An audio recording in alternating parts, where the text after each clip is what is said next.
लाचार होऊन गुलाम होऊन, लाचार होऊन गुलाम होऊन, मागू नका रे भीक, अरे मागू नका रे भीक.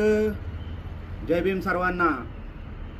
उद्या 20 तारीख नोव्हेंबर लोकशाहीचा उत्सव आहे, मतदानाचा दिवस आहे. डॉक्टर बाबासाहेब आंबेडकरांनी तुम्हाला मताचा अधिकार मिळावा म्हणून आपली 4 लेकरं गमावली, मताचा अधिकार मिळवून दिला. आणि ते मत तुम्ही 500 आणि 1000 रुपयासाठी विकू नका. तुमच्या मताची किंमत आणि आपला स्वाभिमान घाण ठेवू नका आणि कुणाची लाचारी करू नका. एका 500 1000 रुपये आणि पाकिटासाठी कुणाच्या मागं हिंडू नका. तुम्हाला आव्हान आहे. स्वाभिमानी बाळासाहेब आंबेडकर यांच्या पाठीमागे ताकदीने उभे राहा. जय भीम.